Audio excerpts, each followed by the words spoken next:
안녕하세요. 네, 환영합니다. 잘 지내셨어요?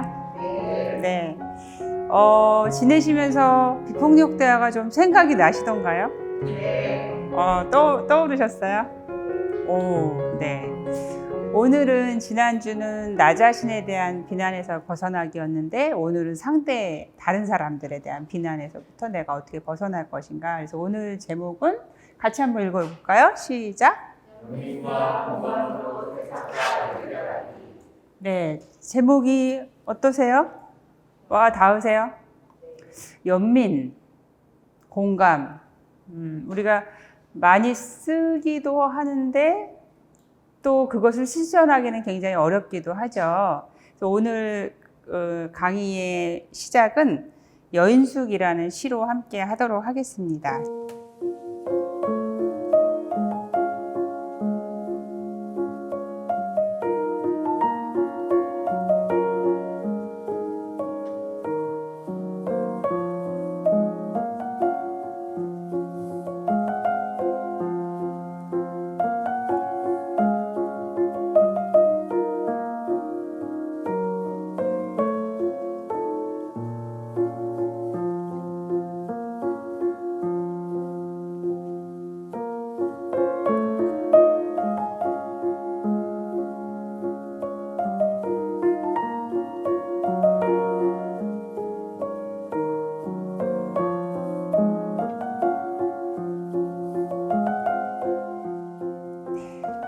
어떠세요?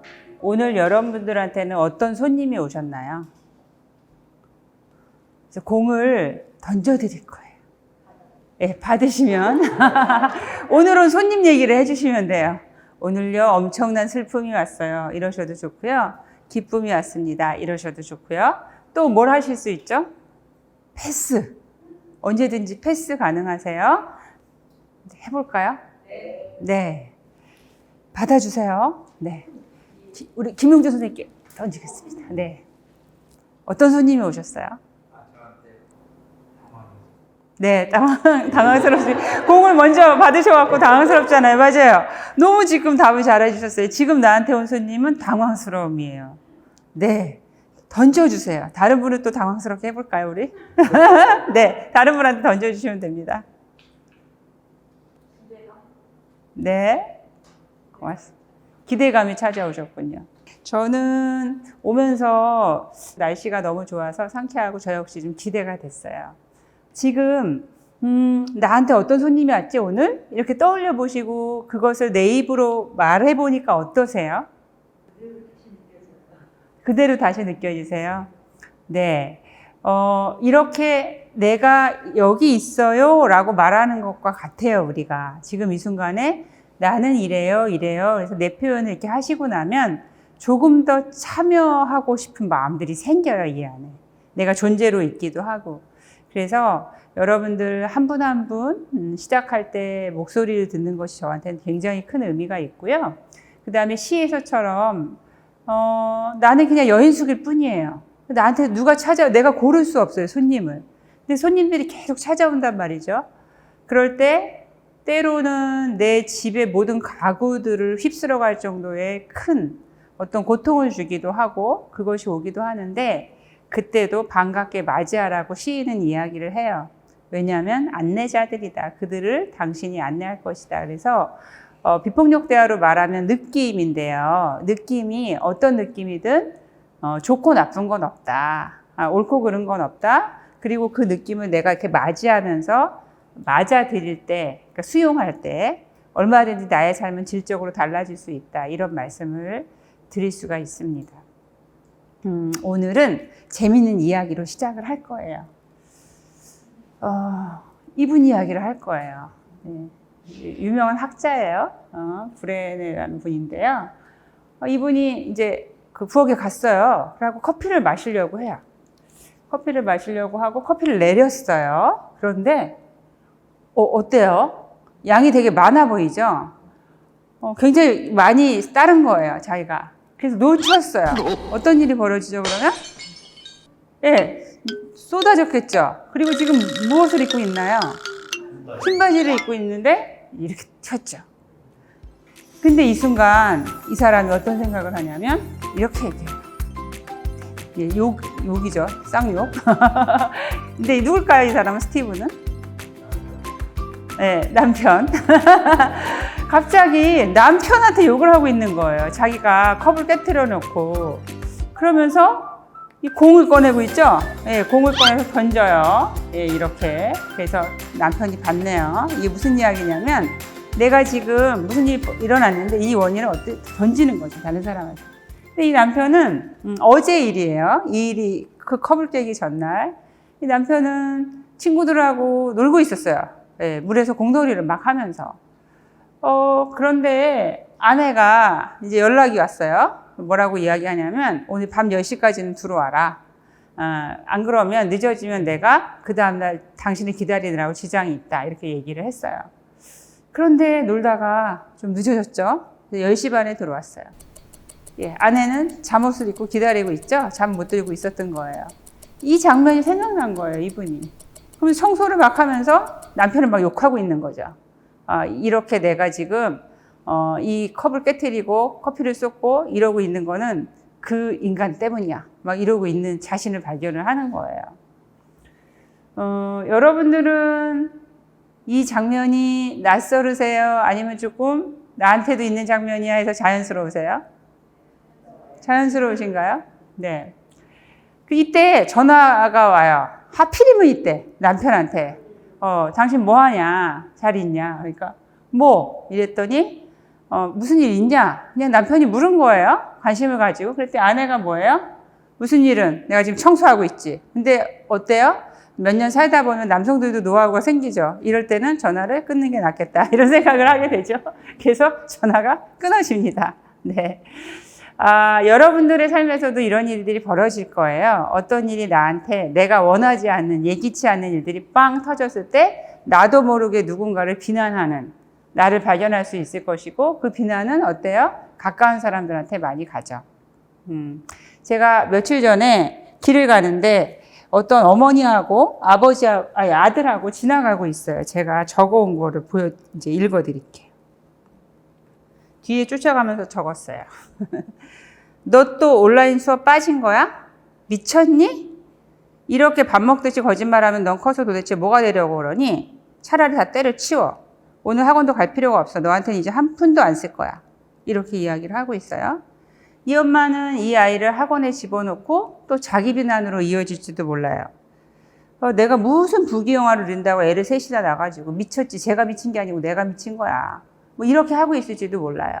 우리는 어떤 이런 자연스러운 비난 속에 살아가면서 고통을 표현하고 있어요. 자칼이란 동물은 자기의 고통이나 결핍을 아주 고통스럽게 비극적으로 표현한다. 이렇게 말씀드렸죠. 오늘 오전에 수업을 하나 하고 왔는데 온라인 수업을 하고 왔는데 제가 거기서도 이 말씀을 드렸어요. 그랬더니 어떤 분이 아닌 것 같아요. 이러세요. 자기 남편은 고통스러워서 얘기하는 것 같지 않대요. 비극적인 표현을 계속 하는데 고통이 아니고 그 사람은 편안하대요. 편안하고 자기만 괴롭히는데 그게 무슨 고통을 비극적으로 표현하는 거냐는 거죠. 그냥 그 사람은 그냥 성격이 비극적인 표현을 하는 사람인 것 같다. 그래서 제가 뭐라고 말씀드렸냐면 그러면 그분은 고통이 아닐 수도 있어요. 그러면 결핍은 아닐까요? 이렇게 말씀드렸어요. 뭔가 그분의 결핍이 그렇게 비극적인 표현으로 나갈 수도 있는 거예요. 예를 들면 그 부인이 남편에 대해서 막 불평불만을 한 것은 이해할 줄도 모르고요. 인간이 막 이러면서 얘기를 하셨어요. 그러면 그분의 원가족 안에서 뭔가 이해를 받은 경험이 없거나 살면서 이해를 하는 방법을 배워야 되는데 그게 안 되기도 하거나 이러면 결핍이 되겠죠. 여러분들이 비난이 내 자신한테 비난이 올라오거나 또 상대가 누군가가 나를 비난하거나 이럴 때 항상 지금 저 사람은 고통스럽다거나 아니면 자신의 결핍을 말하고 있는 것이다. 어떻게 말하고 있어요? 자기가 할 수 있는 가장 모진 방법으로 악다구니를 쓰면서 가장 비극적으로 표현을 하고 있는 거다. 이걸 알아차리실 때 그때부터 다시 소통을 하실 수가 있어요. 그래서 아, 저렇게 고통을 말하고 있구나. 나도 내가 뭔가 표현을 하고 나서 아, 미쳤어. 내가 왜 이래? 배우면 뭐해? 이런 것이 아니고요. 그 순간 아, 내가 굉장히 조금 고통스러웠구나. 조금 아까. 그리고 나는 아직도 그 결핍이 있구나. 이런 거예요. 예를 들어서 돌봄을 받지 못하신 분들은 계속 그 돌봄에 대한 결핍이 있거든요. 어디선가 제가 워크숍을 할 때예요. 그리고 수업이 한 30분 지났어요. 그럼 보통 어떻게 하시죠? 30분 정도 수업이 지났으면 어떻게 들어오시죠? 조심조심 들어오시잖아요. 근데 그분은 문을 확 열고 들어와서 신경질을 내기 시작을 했어요. 뭐야 도대체 길 안내를 이런 식으로 하면 어떡해? 막 이렇게 얘기를 하시고 있는 거예요. 저쪽 뒤에서. 그러니까 저는 계속 얘기를 하고 있었고 이제 주최하신 분은 깜짝 놀라서 이제 그분을 맞이하고 있는 거예요. 여러분들이 수업 중이었다면 어떤 비난이 올라오죠? 예의가 없어. 네, 또. 못된 사람이야? 못 배운 사람이야. 네. 네, 또 한 번만 더 얘기해 보세요. 조용히 좀 하지. 이런 게 올라와요. 다만 누군가는 그걸 말로 하고 누군가는 안 하겠죠. 네, 그러면서 이분이 계속 이야기하는 거를 저는 이제 들었어요. 들어봤더니 안내가 잘못되어서 자기가 고생을 했고, 그리고 뭔가 자기가 이렇게 대접받지 못한다, 존중받지 못한다 이런 생각이 있어서 굉장히 서운했던 것 같아요. 나중에 수업 끝나고 그분이 그날 돌봄에 대한 이야기를 했었거든요. 그랬더니 끝나고 소감 나누기를 할 때 말씀을 하시는 거예요. 제가 오늘 알아차렸어요. 저는 굉장히 외롭게 자랐고 그리고 저를 돌봐준 사람이 없어서 항상 서운하고 고통스럽고 이런 속에서 성인이 되었는데 지금 두 아이의 부모가 됐어도 계속 나는 나의 돌봄이 채워지지 않아서 불평불만을 많이 한다는 거예요. 그래서 이럴 때도 뭔가 내가 못 찾은 것이 있음에도 불구하고 왜 충분히 돌봐주지 않아 사람 이런 생각이 들면 화가 나서 나도 모르게 아까 막 그랬다. 그런데 원인을 알았다. 그리고 제가 무슨 말씀을 드렸냐면 그렇게 나의 고통이나 결핍을 알아차리게 되면 나를 충분히 안아주세요.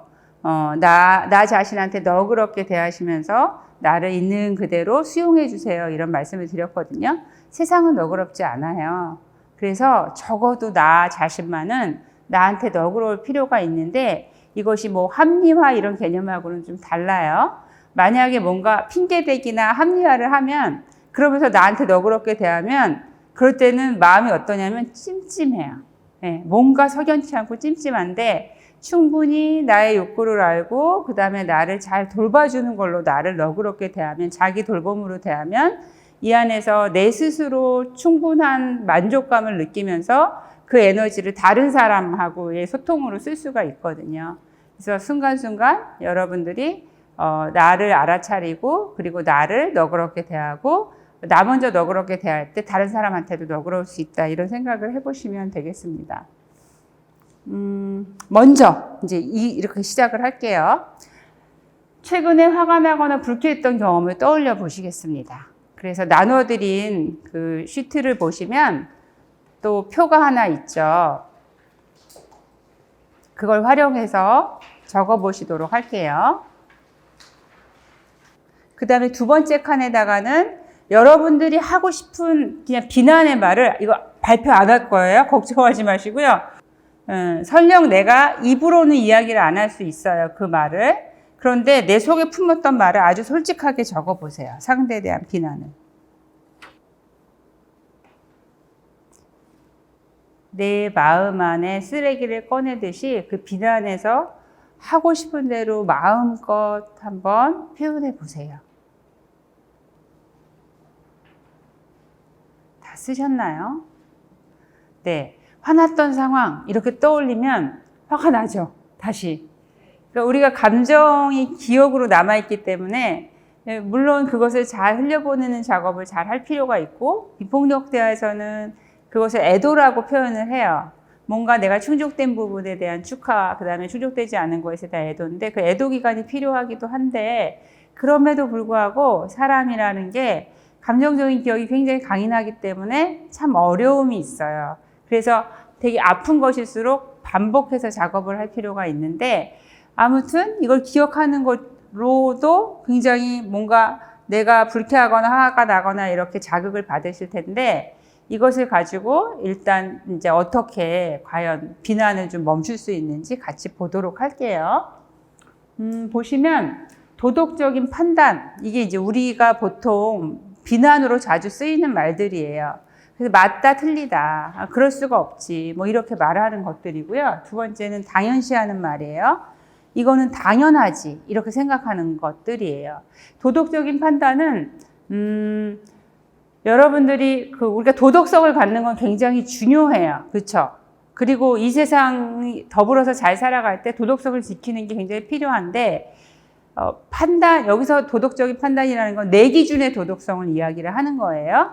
내가 내 기준으로 맞다, 틀리다 이렇게 생각하는 것을 소통에서 쓸 때 얼마나 위험한지를 이야기를 하는 거고요. 보통 가치 판단이라고 하죠.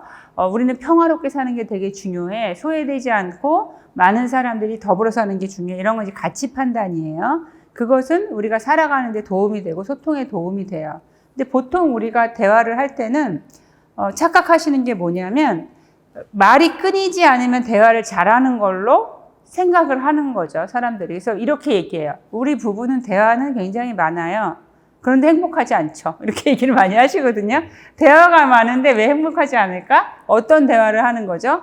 예, 계속해서 도덕적인 판단이나 당연시, 지금 제가 말씀드리는 그 소통에 방해되는 말로 대화를 하는 거예요. 내가 얼마나 맞는 말을 하고 있는지를 증명하려고 한다던가 아니면 상대가 얼마나 틀렸는지를 내가 증명하려고 할 때 우리는 연결되지 않거든요. 그런데 대화의 가장 큰 목적은 연결이에요. 상대와 내가 연결되면서 온기가 왔다 갔다 할 수 있어야 되거든요. 그래서 첫 번째 도덕적인 판단, 두 번째는 당연시인데 여러분들이 한번 떠올려 보세요. 이러이러한 것은 당연하다 이렇게 생각하는 게 있으신가요? 뭐 예를 들면 학생은 공부하는 게 당연하다 이렇게 생각하고 있다든가 뭐 차는 주차선 안에 반듯하게 넣는 게 당연하다 뭐 이렇게 생각하는 게 있다던가 여러분들이 한번 떠올려 보세요. 내 일상 부모는 뭐 자식을 책임지는 게 당연하다 뭐든지 좋아요. 그 어떤 당연함으로 내가 갖고 있는 생각을 한번 떠올려 보세요.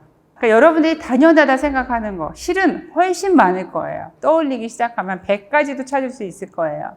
일단 결론부터 말씀드리면 당연하다가 많으면 화날 가능성이 많아요. 예.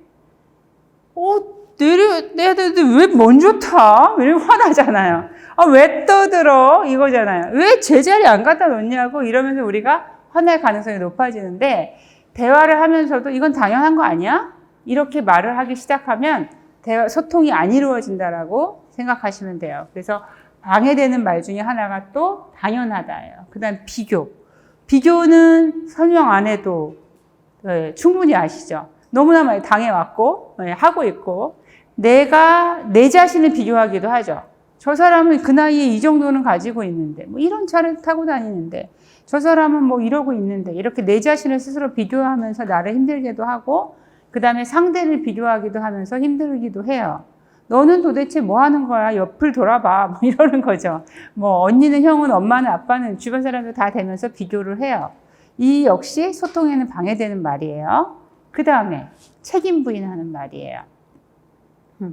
내 책임은 없다 이런 말들인데요. 그게 뭐냐면 이런 얘기죠. 예를 들면 네 팔자대로 살아라. 이런 거는 무슨 뜻이 들어있어요 뒤에? 네 팔자대로 살아. 내 책임 없어. 이런 말들이 들어있죠. 예. 그 다음에 난 몰라. 아빠가 안 된대. 이러는 것도 책임 부인이에요. 모르겠는데요. 스님이 안 되신대요. 이것도 책임 부인이에요. 네. 그리고 뭐 나도 모르게 그랬어. 이런 거. 나도 모르게 먹었네.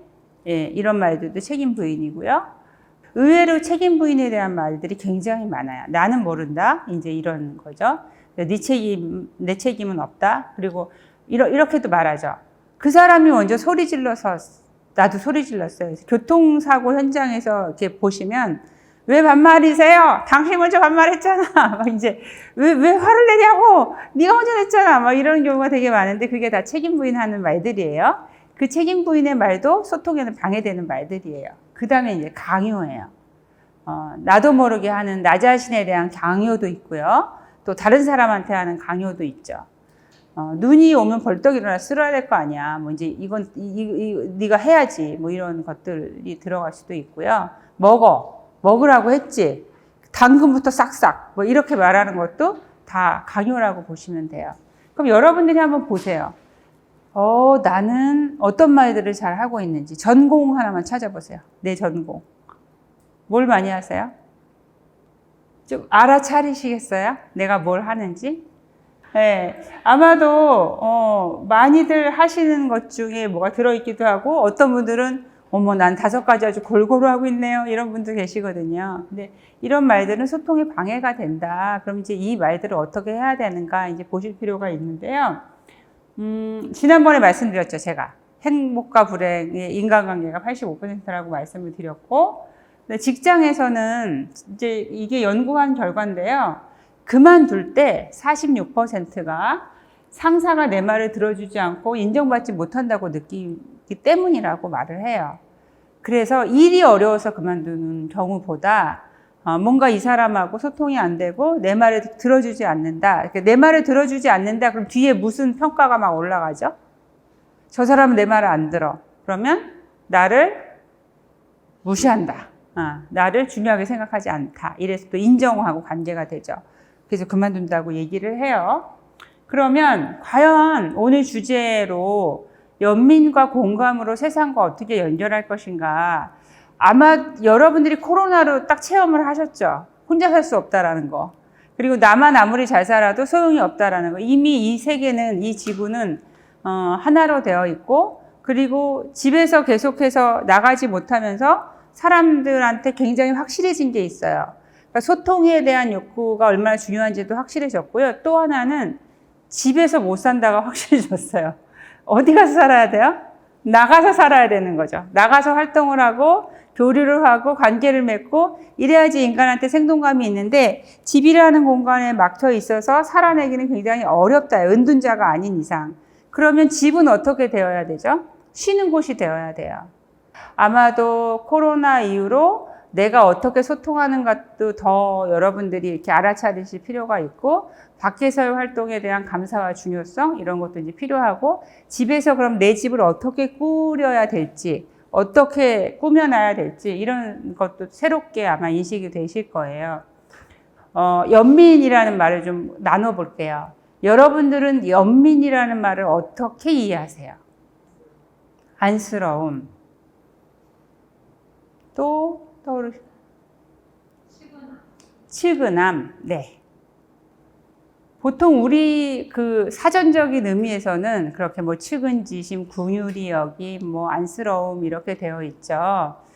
그런데 이 연민을 조금 더 깊이 들여다보면 단순히 안쓰럽다, 측은하다 이럴 때는 여기 약간 위험한 게 있어요. 뭐가 있냐면 안쓰럽다, 측은하다 이럴 때 내가 이 사람보다 어때요? 약간 우위에 있는 거죠.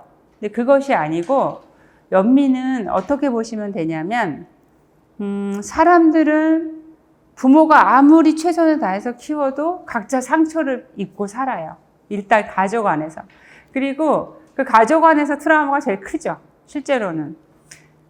그런데 그렇게 살아가면서 상처를 가진 사람들이 이렇게 만나요. 부부도 마찬가지잖아요. 상처가 있는 부인과 자기 집에 상처가 있는 남편이 만나서 그걸로 또 막 주고받고 싸우고 어떤 공동체, 종교도 마찬가지죠. 종교 안에 들어오는 모든 사람들이 성숙해서 들어오는 것이 아니고 상처를 갖고 그 안에서 해결이 안 되니까 뭔가 이 안에서 치유해 보려고 이렇게 만나는데 또 그 안에서도 그걸로 주고받고 힘들게 하거든요. 그래서 이제 그런 우리들의 상처를 못 돌보고 있는 경우가 굉장히 많은데 연민을 갖는다 이것을 갖다가 제가 어떻게 설명하면 가장 이렇게 그 연민한 말을 좀 이해를 빠르게 하고 연민을 갖는 것을 실천을 할 수 있을까 이런 고민들을 해봤는데 제가 볼 때는 연민은 뭐냐면 상대가 가진 상처를 품는 게 연민을 갖는 거예요. 예, 그렇게 이해를 하시면 조금 빠르실 거예요. 그냥 안타깝게 여기거나 측은하게 여기는 것이 아니고 왜냐하면 거의 모든 사람들이 상처를 가지고 있기 때문에. 그런데 이 연민을 갖기 제일 어려운 대상이 제일 가까운 사람이에요. 남들한테는 연민을 갖기 쉬워요. 아, 저 사람 그렇구나. 이렇게 쉬운데 가까운, 특히 배우자나 내 부모나 내 자식하고 연민 갖기가 제일 어렵거든요. 왜 그럴까요?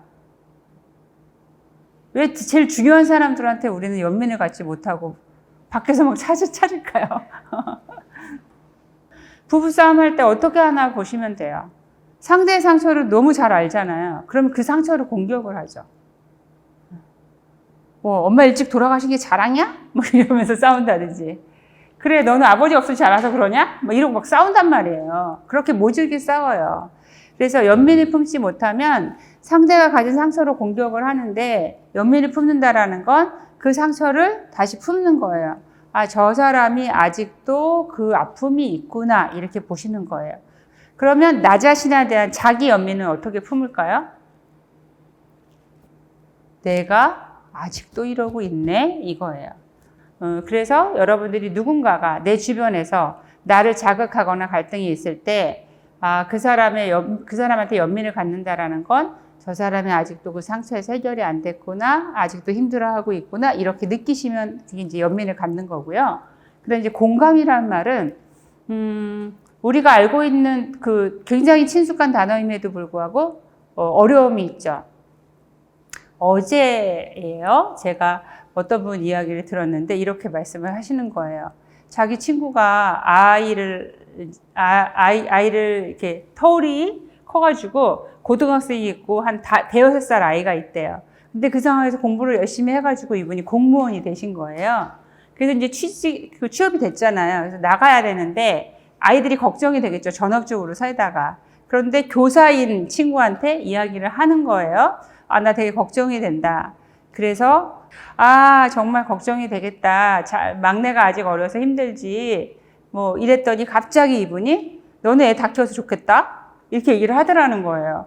그래서 이건 뭐지? 이런 생각을 하면서 네가 조금 그 출근을 하려고 그러니까 여러 가지 신경이 쓰여 다시 한번 노력을 했대요. 그랬더니 그분이 너는 그래도 월급은 많잖아. 아무리 힘들어도 뭐 이렇게 얘기를 하더래요. 그러면서 서운했던 이야기를 하시는 거예요. 그러니까 대화가 그렇게 가버리는 거죠. 뭔가 내가 공감을 하려고 의도를 했어도 상대가 그것을 받아들이지 못하고 나를 공격하면 거기서 나는 또 그 긴장 상태가 돼버린다든지 아니면 같이 공격한다든지 이렇게 되기 되게 쉬운데 어떻게 과연 그 순간에도 공감으로 그 상대를 만날 수 있을까? 이야기를 계속 좀 나눠볼게요. 여러분들 아까 쓰신 거를 한번 다시 가볼게요. 내가 자극받았던 거, 화났던 거, 불쾌했던 거를 다시 한번 보시면서 연민, 아까 생각한 연민을 가지고 보실게요. 그냥 그 상황을 다시 한번 그냥 보세요. 아, 누군가 사람들은 상처를 가지고 움직이는데 그 상처가 어느 순간 다시 발현이 되기도 하는구나. 이것을 보셨을 때 그냥 그 상대를 떠올려 보세요. 그 상태로. 또는 나 자신에 대한 뭔가가 올라오시면 나를 또 그렇게 보시면 되는데 아, 연민의 마음으로 그 상황을 한번 다시 보자. 이렇게 마음을 먹고 한번 읽어보세요. 내가 쓴 거를. 느낌이 어떠신가요? 아까보다 조금 편안하신가요? 그러면 이제 4단계를 한번 다시 가볼 텐데 관찰을 다시 한번 보도록 할게요. 자세히 본다라고 말씀드렸죠. 그리고 귀로 잘 듣는다라고 말씀드렸어요. 있는 그대로 상황을 보기인데 아까 쓰신 상황을 보시면서 그것을 밑에 아래에 관찰로 바꿔볼게요. 관찰이 아닌 부분을 좀 떼내보세요. 아마도 내 말이 들어가 있을 거예요. 그 상황 설명에. 그리고 비난도 한번 보시면서 그때 무슨 일이 있었지? 여러분들이 마치 기자가 되셔서 기사를 쓰듯이 정확한 사실만 정리를 해서 관찰에다 써볼게요. 나는 무엇을 보았지? 나는 무엇을 들었지? 그래서 보고 들은 것만 간단하게 써보시겠습니다. 네, 조금 달라지나요? 바뀌나요? 좀 어떠세요? 임상순 선생님, 엄상순 선생님, 네. 혹시 공유해도 괜찮으시면, 네. 어떤 관찰이 됐나요? 관찰이 뭔가요? 내가 관찰을 하기보다는 내 감정이 너무 이렇게 앞섰다. 네. 그래서 다시 봤을 때 관찰은 어떤 걸로 보여지세요? 무엇을 보시거나 무엇을 들으셨어요? 거기에서 너무 좋아요. 케이스가 너무 좋은데요. 저 직원이 쌀쌀맞아. 이런 생각을 내가 했잖아요. 그렇게 생각하게 된 어떤 것이 있을 거예요. 그 사람이 말을 어떻게 했다든지, 아니면 뭐 컵을 탁 놨다든지, 아니 어떤 말을 했다든지, 그게 있나 한번 보실래요? 내가 말을 했을 때, 외출해서 들어와서 말을 했을 때 되게 툴툴거리는 느낌이었어요. 툴툴거리는 건 뭘까요? 기분이 안 좋았어요. 제가 사실은 네, 우리는 엄청 많은 생각을 해요. 나만의 생각을 하고 내 시나리오를 쓰는데, 그때 그래서 요거를 자세히 보시는 게 굉장히 중요한데요. 툴툴거렸다라고 생각하는 그 지점은 또 뭔가 볼까요? 굉장히 좋은 케이스예요. 이렇게들 막 생각해. 내 추측. 뭐 힘들었겠지. 청소를 했으니 이거 다 내 거 확인해보지 않은 일이거든요. 근데 그것으로 나는 막 엄청난 시나리오를 쓴단 말이에요. 다 떼버릴게요. 다 떼버리고, 아무튼 들어갔더니 청소를 해놓은 그 사무실에 내가 딱 들어갔어요. 그랬을 때 그 직원의 반응이 뭐가 있었을까요? 싼 건 뭐죠? 오늘 제가 뿌리를 뽑아 드리려고 그래요, 여러분들. 네. 착 가라앉은 신호가 뭐죠? 말을 안 했나요? 네, 뭐라고 말했죠? 그분이? 뭐라고 물어봤을 때 네. 느낌이 좋아요. 그러면 이렇게 할게요. 전날과 다른 반응을 보였다. 이렇게 할게요. 이거보다 더 구체적이면 좋은데. 근데 지금 선생님이 너무 좋은 그 사례를 보여주셨어요. 우리가 이렇게 내 맘대로 생각해요. 내 맘대로. 그랬을 거야. 힘들었겠지. 뭐 어쩌죠. 무슨 기분 나쁜 일이 있었나? 내가 지금 놀다 들어왔다고 생각하나? 막 이 별의별 생각을 다 하면서 어때요? 누굴 괴롭혀요? 나를 괴롭혀요. 예. 그래서 상대를 비난하는 것도 결국 나를 괴롭히는 일들이 되거든요. 그래서 여러분들이 이렇게 저가 선생님하고 했던 것처럼 계속 파고 들어와서 진짜 내가 본 거 뭐야. 근데 이렇게 하다 보면 아무것도 본 것도 없어. 예, 지금 보니까 본 것도 없고 들은 것도 없어요. 근데 괜히 나 혼자 여러 가지 비난을 하고 있는 경우도 있어요. 정리를 이제 이렇게 관찰을 아주 면밀하게 해보실 필요가 있어요. 보통은 그때 무슨 일이 있었는지 잘 기억 안 나는 경우들이 종종 있거든요. 그러면 계속 지금처럼 파고 들어가서 어떤 일이 있었나 보시는 게 필요해요. 보시고 그 다음에 이제 느낌을 다시 보실게요. 아쉬운지, 당황스러운지, 아니면 슬픈지. 화 뒤에 또 자세히 보면 슬프기도 해요. 굉장히 서운함이 올라올 수도 있고요. 어려우세요? 쉬우세요? 어렵죠? 네. 쉽다고 그러시면 이게 지금 뭐가 잘못 돌아가는 거예요. 네. 어려워요. 왜 어렵죠? 안 해버릇해서. 안 해버릇해서 어렵나요? 이렇게 살아본 적이 없어요. 그냥 승질 내면서 살든지 아니면 꾹 참고 살든지. 그래서 승질 내면서 살면 맨날 화가 나는 거고, 꾹 참고 살면 우울하고 기운 빠지고 뭐 이제 이러는 거거든요. 정말 다르게 살아야 돼요. 저는 어떤 생각이 드냐면 그냥 평균 연령 60 뭐 이렇게 되면 비폭력 대화 굳이 안 하고 그냥 살아도 되거든요. 진짜 그런 생각이 들어요. 100살이 됐잖아요. 평균 연령 100살. 그럼 100살이 됐으면 남아있는 인생이 아직도 많은 거거든요. 그러면 어렵고 잘 안 되지만 좀 다르게 살려고 노력을 할 필요가 있어요. 그래야지 어른이 되는 거예요. 어른으로서 존재로 있을 수 있는데 그렇지 않으면 짐덩어리가 돼버려요. 왜냐하면 나이가 들으면 들을수록 지혜로워지나요? 아닌가요?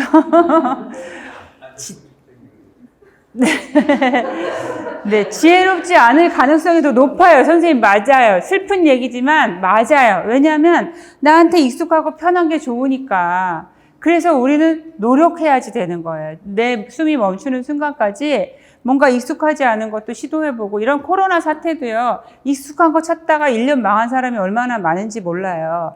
잘 봐야 돼요. 지혜롭게 안목을 가지고. 그리고 내가 하기 싫어도 내 욕구만 있는 것이 아니죠. 우리가 살아갈 때 내 욕구, 내 옆에 있는 사람 욕구, 그 다음에 우리 공동체의 욕구, 대한민국의 욕구, 전 세계의 욕구, 이렇게 욕구가 있는 거예요. 그럼 그 욕구들을 다 같이 보는 게 성숙한 사람인 거예요. 내 욕구만 보는 것이 아니고.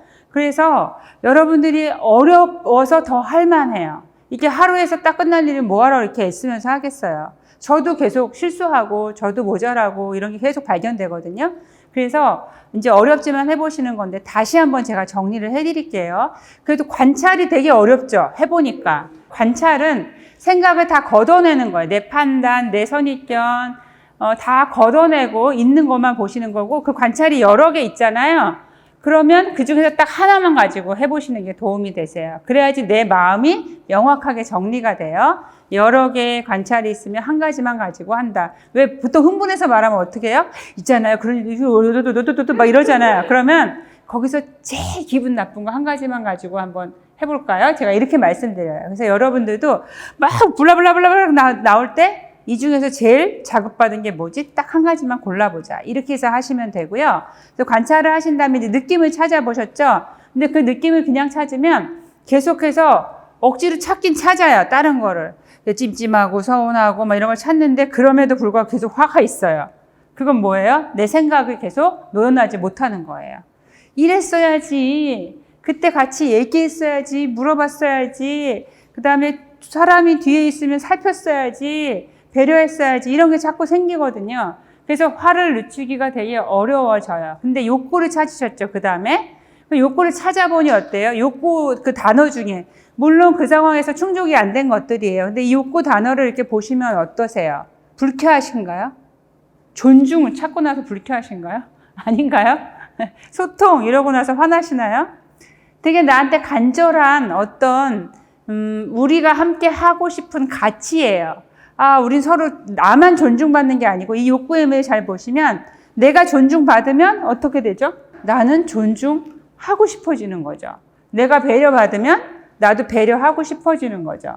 그래서 이 욕구는 다 상호적이에요. 그렇기 때문에 내가 나만 필요한 것이 아니고 왜 내가 이 존중이 필요하냐면 존중받으면 존중할 가능성이 훨씬 더 높아지니까. 그렇기 때문에 내가 존중이 중요했구나예요. 그러면 나는 내가 존중받고 이렇게 되는 거죠. 나는 당신한테 존중받고 나도 당신을 존중하고 싶어요. 내가 들어갔는데 아무런 쳐다도 안 보고 그냥 이러고 있어요. 그리고 그 속에서 나는 화가 막 나는데 29년째 이러고 있어. 막 이런 생각이 나기도 하고 그 다음에 점점 왜 저러는 거야? 고약해져. 이런 생각이 막 올라온단 말이죠.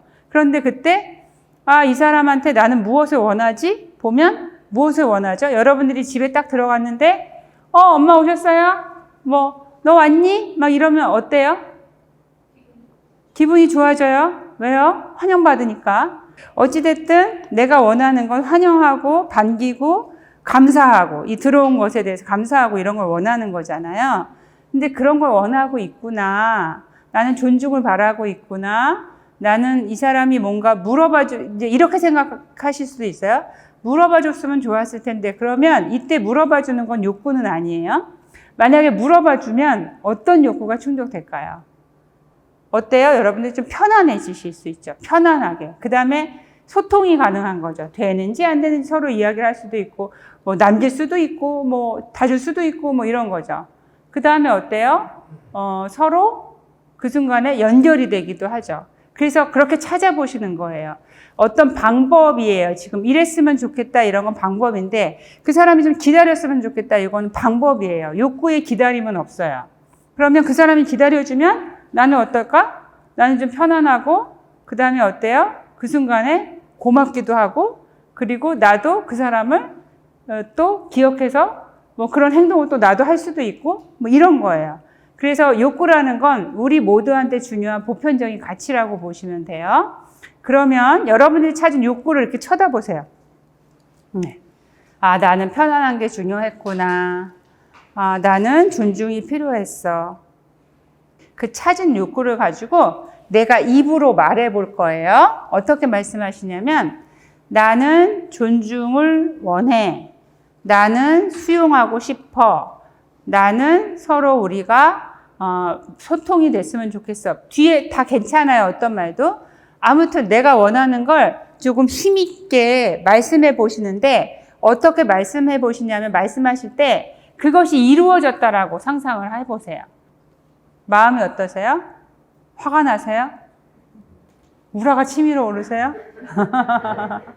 아니죠. 되게 신기하지 않아요? 그 사람은 변함이 없잖아요. 그 일이 없어지는 것도 아니고. 그런데 내가 환영받고 싶었구나. 그리고 나도 환영하고 싶구나. 그러면 이제 어때요? 그 사람이 나를 안 알아줘도 하루 잘 지냈어? 이러면서 들어갈 수도 있고. 그죠? 그리고 뭔가 내가 그렇게 존중을 원하고 있을 때 야, 너 늦어서 오느라고 애썼겠다? 뭐 이렇게 얘기를 할 수도 있는 거고. 뭐 근데 굳이 이렇게 멋진 거를 안 하셔도 돼요.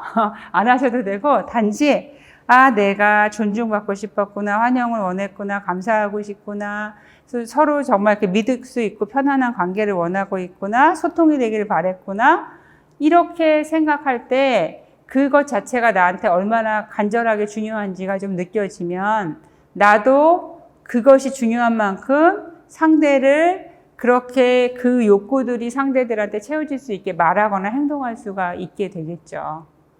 네. 그래서 이번에는 어떻게 해보시냐면 4번째 부탁을 한번 써보실 거예요. 이 욕구, 지금 여러분들한테 있었던 일이 또다시 일어날 수도 있고 일어나지 않을 수도 있잖아요. 그런데 다시 일어난다라고 상상을 하시면서 그러면 나는 다음 기회에 또 이런 일이 있으면 어떤 부탁을 이 사람한테 하고 싶은지. 네. 나는 못 받았지만 나 자신한테 그런 욕구, 배려가 되게 중요하구나 이렇게 떠올리는 순간 뒤에 사람이 오나 안 오나 잘 보고 그 사람을 좀 기다려줄 수 있도록 문을 눌러준다든지 이런 것을 내가 하면 어떨까? 나한테 부탁을 할 수도 있고. 부탁을 하실 때는 구체적으로 yes 또는 no를 바로 반응할 수 있게끔 구체적으로 하시고요. 그 다음에 no라고 이야기를 해도 내가 노여워하지 않을 수 있게끔 상대의 거절을 나에 대한 거절이 아닌 내가 부탁한 행동에 대한 거절로 잘 이해하실 필요가 있고요. 그리고 부정적인 표현 뭐뭐 하지 마가 아니고 뭐뭐 해줄래? 라고 긍정적으로 권유형으로 얘기하시면 좋겠어요. 어떠세요? 좀 되세요? 자, 다시 제가 정리를 해드릴게요. 이제 더 간단히 말씀드리면 자칼이 뭔지는 아시겠죠? 내 자칼도 아시겠고 내가 막 지금 비난하는 거 다 자칼을 다르게 보는 연습을 한 거예요. 이렇게 살면 어때요? 괴팍한 노인네로 그냥 계속 가는 거예요. 예. 그리고 어때요? 나는 늘 화가 나고 다 이 나라도 마음에 안 들고 대통령도 마음에 안 들고 다 마음에 안 들어요. 이 보도블록 다시 까는 것도 마음에 안 들고 계속 화가 나게 되어 있어요. 그래서 내가 내가 주어진 삶까지 내 평화를 유지하기 위해서 여러분들이 연습하실 수 있는 거, 남을 위해서도 아니고요. 나 자신을 위해서 연습할 수 있는 건 뭐냐면 자칼이 훅 나와요. 습관적으로 평생 내가 해왔던 것들이 나오죠. 이때 뭐예요? 자칼이구나. 이거예요. 같이 해보실게요. 시작. 자칼이구나. 자칼이구나. 딱 알아차리는 순간 이미 여러분들은 훌륭해져 있어요. 저는 그렇게 봐요. 그래서 자칼이구나를 알아차리고 그 다음에 내 이 자칼이 언제 나와요? 피로할 때, 아플 때, 막 이럴 때 나오잖아요. 그래서 내가 힘들어. 시작. 내가 힘들어. 뭐 해야 돼요? 쉬어야겠다. 네, 이것만 기억하시면 이거로도 굉장히 에너지가 전환이 돼요. 그 다음에 상대가 자칼을 해요. 예, 쳐다도 안 보고 문 쾅 닫고 별짓 다 하죠, 사람들이. 그러면 어떻게 하면 돼요? 예, 저 사람이 자칼이구나. 그 다음에 어때요? 저 사람이 힘들어. 저 사람은 좀 쉬어야겠군. 이렇게 보시면 돼요. 이것만 지키셔도 달라질 거예요. 그 다음에 지난번과 이번에 연습한 비난은 여러분들이 마음속에서 내가 일어나는 내 안에서 뭐 왔다 갔다 하죠. 네, 왔다 갔다 하는 그 모습들인데 자동적으로 내가 하고 있는 상대에 대한 비난이나 나에 대한 비난이 얼마나 보탬이 안 되는 건지 보시는 작업이에요.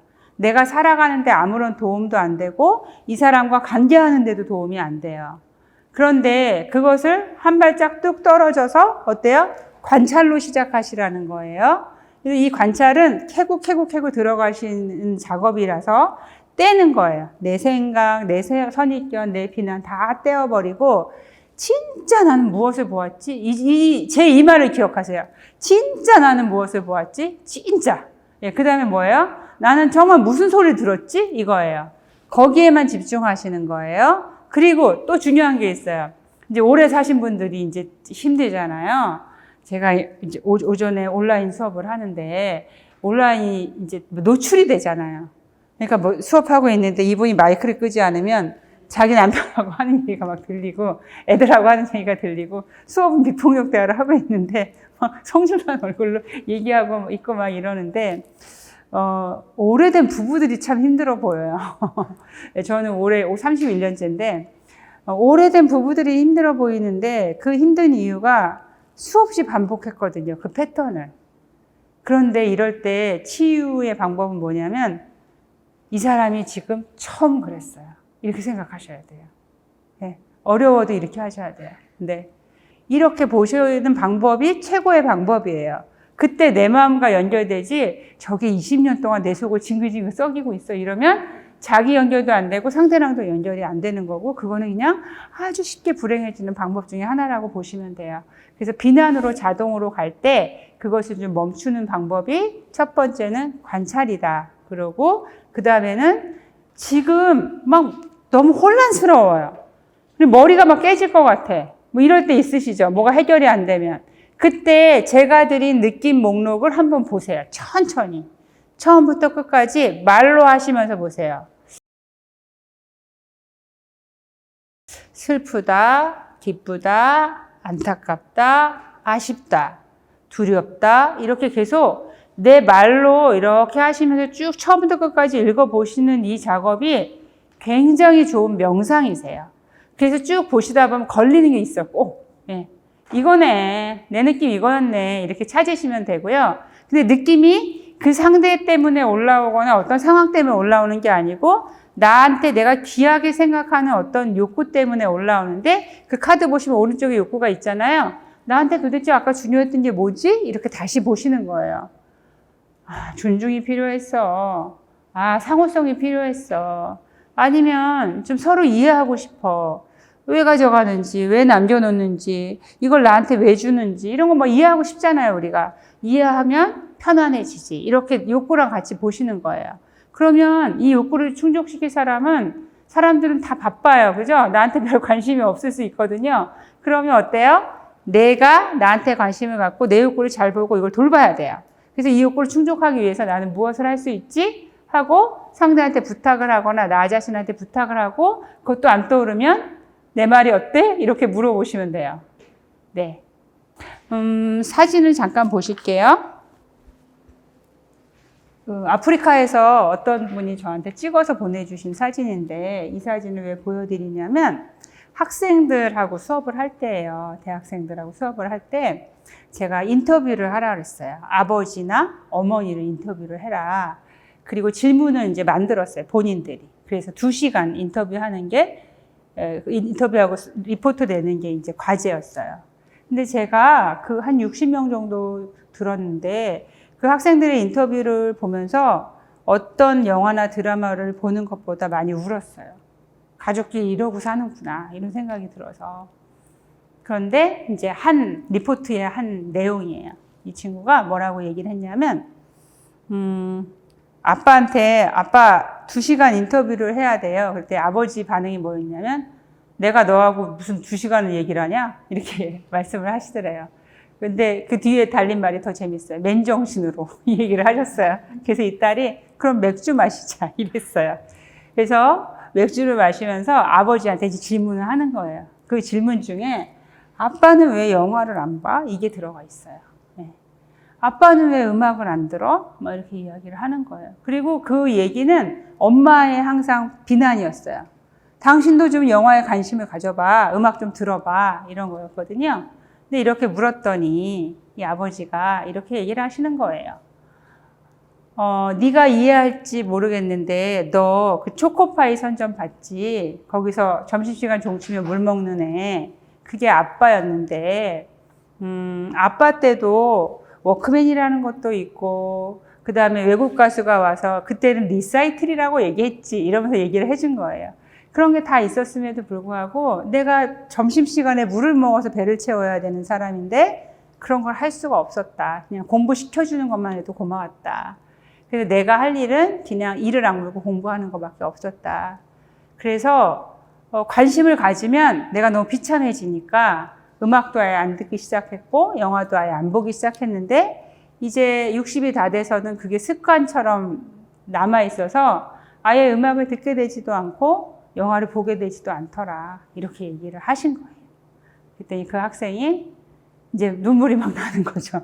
나는 아버지가 다 보내주는 등록금으로 그 학교 다니고 알바를 해봤자 다 자기 유흥비로 다 쓰는데 우리 아빠는 그러고 살았구나 싶어서 막 울었대요. 아빠 이야기 들으면서. 아빠 그 얘기를 좀 일찍 해줬으면 내가 아빠를 미워하지 않고 있을 수 있었을 텐데 아빠 괜히 미워했잖아. 창피하고. 뭐 이렇게 얘기를 했대요. 그러고 났더니 그 다음날 아빠한테 문자가 온 거예요. 문자라고는 안 하던 아빠인데 문자가 어떻게 왔냐면 우리 딸 참 잘 컸더구나. 잘 커줘서 고맙다. 책상 서랍 열어봐라. 용돈 들어있다. 이렇게 문자가 왔대요. 그래서 이 친구가 이제 그 리포트에다 막 정확하게 그 과정을 다 쓰고 사람은 용돈을 타고 막 결론은 막 이렇게 이제 내리면서 막 웃었는데 이 비슷한 이야기들이 굉장히 많아요. 그래서 뭐냐면 우리가 왜 저럴까? 나랑 방식이 다르다 그래서 왜 저럴까? 이것이 아니고 그 사람한테 어떤 이야기들이 그 사람 역사 속에 있었는지 연민과 공감으로 들으면 그 사람과 다른 관계가 맺어져요. 미워해봤자 뭐예요? 그죠? 내 식구인데. 그래서 그냥 그 사람 있는 그대로 그냥 그 아픔 그대로 연민으로 좀 품고 그 다음에 이런 마음이야. 이런 걸 원해. 느낌과 욕구로 상대를 알아주면 이제 공감을 할 수 있는 거라고 말씀을 드릴 수가 있습니다. 다시 한번 정리해드리면 내 말 무조건 들어. 이거는 강요죠. 그런데 내 말이 어떻게 들려? 넌 어떻게 생각해? 이렇게 표현하시는 게 연결 부탁이에요. 이거는 제가 이제 다른 곳에서 워크숍 하면서 조사한 건데 한번 보세요. 가족에게 듣고 싶은 말들이 이런 말들이에요. 고생했어요. 힘내. 뭐 당신을 만난 게 행운이지. 근데 이렇게 말하지 않고 너를 만난 게 내 인생의 실패야. 막 이러시면. 예, 그다음에 여기 보시면 이게 공통된 것들이거든요. 우리 집에서 제일 중요해. 그다음에 당신은 괜찮아? 이 말을 하고 사는지 한번 보세요. 당신은 괜찮아? 이렇게 물어보는 거. 뭐 너 키우는 동안 행복했어? 자주 놀러 와라. 이런 말들을 듣고 싶다고 하셨고요. 직장에서 듣고 싶은 말은 또 이렇게 말씀을 하시더라고요. 많은 것을 배우고 있습니다. 도와주셔서 고맙습니다. 뭐 또 다음에 또 부탁해도 되겠어요. 수고 많았지? 뭐 걱정했어. 이런 말들이에요. 그래서 내가 듣고 싶은 말이 상대도 듣고 싶다라는 걸 기억해 주시길 바라요. 그래서 내가 듣고 싶은 말을 내가 먼저 상대한테 해줄 수 있도록 하시면 될 것 같습니다. 이 아이한테 뭐라고 말 거시겠어요? 울지 마. 이렇게 하면 안 돼요. 네. 지금 시범을 보여주셨어요, 일부러. 네. 보통, 왜 울어? 울지 마, 뚝, 사탕 줄까? 막 이러잖아요. 예, 이런 말들은 공감이 별 안 되는 말들이죠. 얘가 지금 어때요, 상태가? 네. 슬퍼? 이거죠. 예, 시작을 이렇게 하시면 돼요. 슬퍼? 이거예요. 그리고 이제 말을 같이 해내기 시작해야 돼요. 얘가 묻고 있네요. 어떤 관계를 맺고 싶냐고. 모든 사람들은 관계를 잘 맺고 싶어 해요. 그래서 여러분들이 이제 이곳을 나가시는 순간 관계를 맺게 되죠. 한 사람 한 사람. 도로와도 관계, 나무와도 관계, 어떤 사람하고도 관계인데 좀 따뜻한 호기심으로 상대를 바라보시면서 관찰이 이렇게 냉철하고 이성적인 게 아니고요. 따뜻한 호기심을 갖고 보는 관찰이에요. 비폭력 대화 관찰이. 그렇게 해서 세상을 다시 보시고 다시 연결하시면 조금 달라질 것 같습니다. 네, 이 사진은 제가 제주도 이렇게 여행하다가 이번에 찍은 사진인데요. 아이고, 굉장히 이 장면이 마음에 들었어요. 그래서 어떤 생각을 했었냐면 이 다음에 할머니가 돼서 저런 의자 하나 들고 세상을 누비고 다녔으면 좋겠다. 그래서 앉아있다가 그 옆에 앉는 사람 이야기 들어주고 이러고 살면 어떨까 이런 생각을 잠깐 했었는데 네, 여러분들하고 같이 조금 더 아름다운 세상 만들었으면 좋겠고요. 네, 가시는 길 평안하게 돌아가시기를 기원하겠습니다. 네, 고맙습니다.